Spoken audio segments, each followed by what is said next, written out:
Success संगम में आपका स्वागत है। मैं यहाँ पे करवाता हूँ Drishti the vision current affairs today. March 2022 का ये मैगजीन है, यहाँ पे आप देख सकते हैं मार्च 2022। ठीक है, चलिए स्टार्ट करते हैं। टॉपिक है ई गवर्नेंस पर 24वां राष्ट्रीय सम्मेलन। ई गवर्नेंस पर 24वां राष्ट्रीय सम्मेलन, इसे यहाँ पर मैं एक एक लाइन पढ़ करके समझाऊंगा और उसके बाद मैं यहाँ पे आपको शॉर्ट नोट्स भी देता हूँ। ये रहा, देखिए आपका शॉर्ट नोट्स। पहले एक एक लाइन को समझते हैं, फिर शॉर्ट नोट्स से हम लोग समझते हैं। और ये शॉर्ट नोट्स पाने के लिए आप हमारे टेलीग्राम चैनल को ज्वाइन कर सकते हैं, लिंक डिस्क्रिप्शन में दे दिया हूँ। चलिए स्टार्ट करते हैं। ई गवर्नेंस पर 24वां राष्ट्रीय सम्मेलन। भारत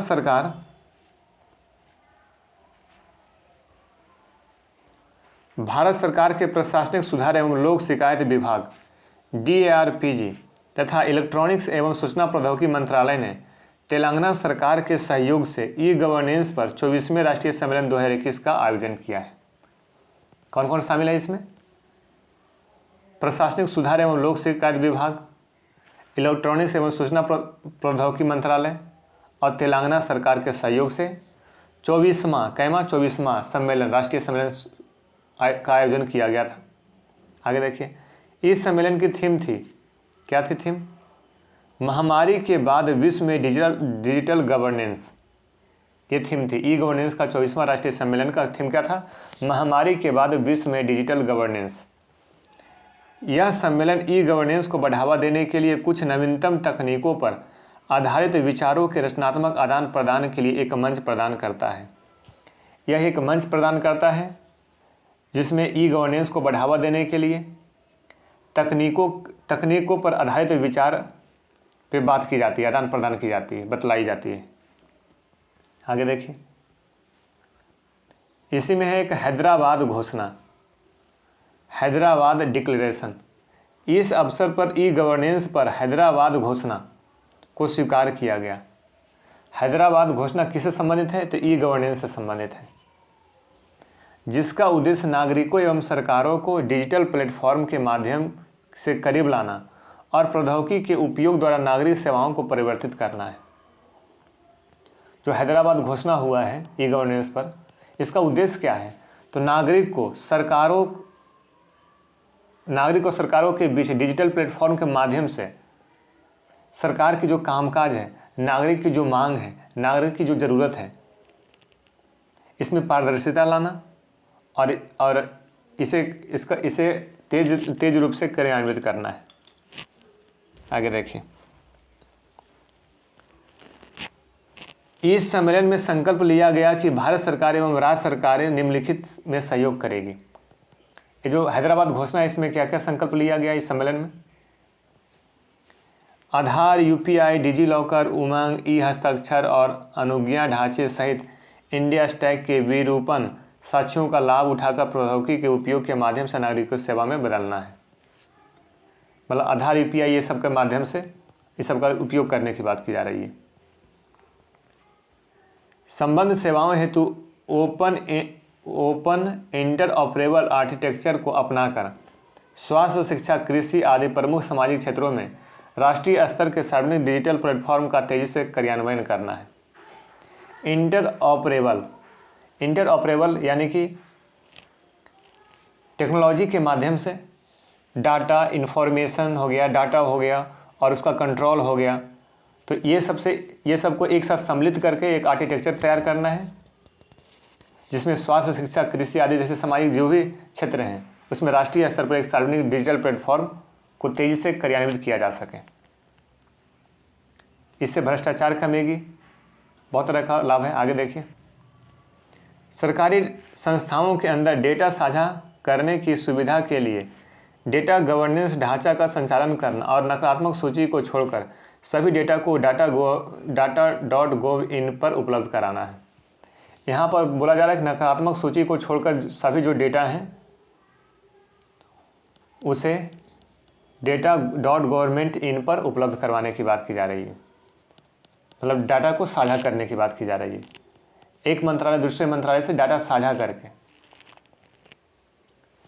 इंटीग्रेटेड रूप से। आगे देखिए, सामाजिक अधिकारिता के लिए उभरती हुई प्रौद्योगिकी जैसे artificial intelligence, machine learning, blockchain, 5G, augmented reality, virtual reality आदि के उचित उपयोग को प्रोत्साहन देना है। ये जो भी ब्लॉकचेन है, मशीन लर्निंग है, 5G है, वर्चुअल रियलिटी है, इन सारे के उपयोग को प्रोत्साहन देना है। भविष्य की प्रौद्योगिकियों को लेकर कुशल संसाधनों के एक बड़े पूल के निर्माण के माध्यम से भारत को उभरते हुए प्रौद्योगिकी का वैश्विक केंद्र बनाना है। भारत को एक वैश्विक केंद्र बनाना है उभरती हुई प्रौद्योगिकी के रूप में। तो भविष्य की प्रौद्योगिकी को लेकर कुशल संसाधनों के एक बड़े पूल का निर्माण के माध्यम से भारत को उभरती हुई प्रौद्योगिकी का विश्व का एक केंद्र बनाना है, वैश्विक केंद्र बनाना। आगे देखिए, महामारी जैसी व्यवधान का सामना करने के लिए मजबूत तकनीकी समाधानों के साथ लचीला सरकारी बुनियादी ढांचा सुनिश्चित करना है। जन शिकायत के निर्बाध निवारण हेतु सभी राज्य जिलों पोर्टलों को केंद्रीकृत लोक शिकायत निवारण और निगरानी प्रणाली के साथ एकीकृत करना है। यहाँ पे बोला जा रहा है कि जन शिकायत के निर्बाध निवारण के लिए, जो भी जन शिकायत की जो समस्या है उसके निवारण के लिए राज्य और जो भी जिला हैं और केंद्र के साथ एक लोक शिकायत निवारण तंत्र स्थापित करना एकीकृत रूप से, ये बताई जा रही है। आगे देखिए लास्ट पॉइंट, ई गवर्नेंस परिदृश्य में सुधार के लिए इलेक्ट्रॉनिक्स एवं सूचना प्रौद्योगिकी मंत्रालय के सहयोग से राष्ट्रीय e governance service delivery assessment नेस्डा 2021 को अपनाया जाएगा। इसमें बताया जा रहा है कि ई गवर्नेंस परिदृश्य में सुधार के लिए इलेक्ट्रॉनिक्स एवं सूचना प्रौद्योगिकी मंत्रालय के सहयोग से राष्ट्रीय e governance service delivery assessment को अपनाया जाएगा। ठीक है, अब देखिए यहाँ पे एक क्वेश्चन दिया गया है मेंस के लिए, संभावित प्रश्न, इसे आप लिख सकते हैं। नागरिकों एवं सरकार को करीब लाने के लिए, नागरिक और सरकार को करीब लाने के लिए अगली पीढ़ी के प्रशासनिक सुधारों में ई गवर्नेंस अहम भूमिका निभा सकती है, चर्चा कीजिए। तो यहाँ एक एक लाइन अभी हम लोग डिस्कशन कर लिए हैं, इस पर आप चर्चा कर सकते हैं। चलिए चलते हैं शॉर्ट नोट्स के पास। ये रहा आपका शॉर्ट नोट्स, यहाँ पर आप देख सकते हैं ई गवर्नेंस पर राष्ट्रीय सम्मेलन वाले टॉपिक हम लोग पढ़े हैं और यहाँ से कौन कौन सा मुख्य पॉइंट निकला है, चलिए देखिए। तो ई गवर्नेंस पर राष्ट्रीय सम्मेलन कैमा है, तो 24वां। कब हुआ है? 2021 में। इसका थीम क्या था? तो महामारी के बाद विश्व में डिजिटल गवर्नेंस। क्वेश्चन यहाँ से बन सकता है प्रीलिम्स के लिए। अब देखिए, ये जो DARPG और कौन मिला हुआ है इसमें? इलेक्ट्रॉनिक्स एवं सूचना प्रौद्योगिकी मंत्रालय, और कौन है? तेलंगाना गवर्नमेंट। तेलंगाना गवर्नमेंट क्या की है? सहयोग किए है और ये एक सम्मेलन बुलाई है। समझ गए बात को? तो DARPG का मतलब क्या हो गया? प्रशासनिक सुधार और लोक शिकायत विभाग। प्रशासनिक सुधार और लोक शिकायत विभाग इलेक्ट्रॉनिक एवं सूचना प्रौद्योगिकी मंत्रालय के साथ और तेलंगाना सरकार की सहयोग से एक सम्मेलन बुलाई गई है।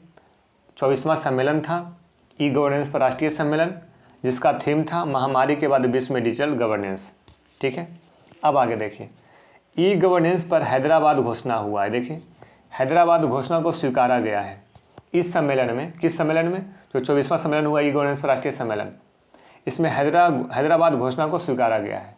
अब हैदराबाद जो घोषणा है, इसका उद्देश्य क्या था? तो नागरिकों एवं सरकार को डिजिटल प्लेटफॉर्म के माध्यम से करीब लाना तथा प्रौद्योगिकी के उपयोग द्वारा नागरिक सेवाओं को परिवर्तित करना। प्रौद्योगिकी का उपयोग करके नागरिक सेवाओं को परिवर्तित करना, मतलब नागरिक सेवाओं में बदलाव लाना है, तेजी लाना है, क्रियान्वयन तेजी से होनी चाहिए, पारदर्शिता होनी चाहिए। तो हैदराबाद घोषणा देख लिए और इसका उद्देश्य देख लिए। ये यहाँ तक आपका पूछ सकता है प्रीलिम्स के लिए। अब आगे देखिए मेंस के लिए, मेंस का कौन कौन सा पॉइंट बना है।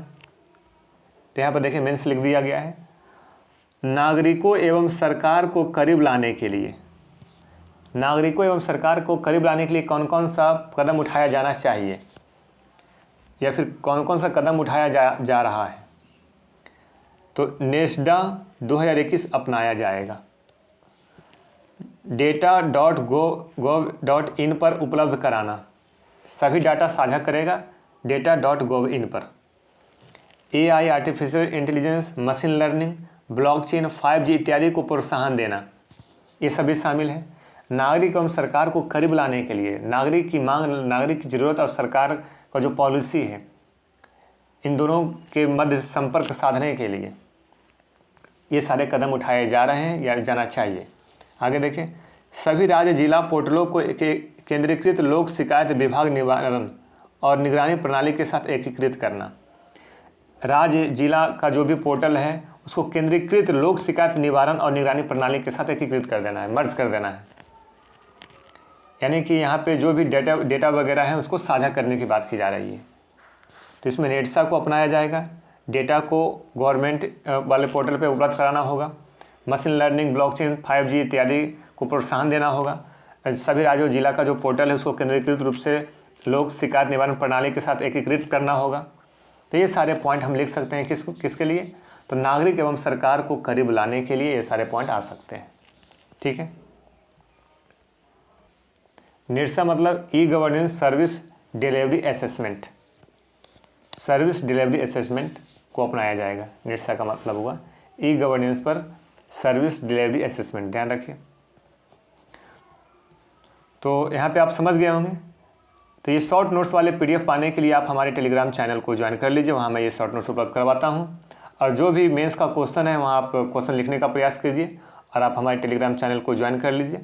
वहाँ पर मैं एक व्यवस्था करता हूँ क्वेश्चन आंसर राइटिंग का भी। Okay bye, thank you. मिलते हैं अगले वीडियो में। वीडियो को 2 बार 3 बार देखिए, समझिए, सुनिए। Okay bye, thank you.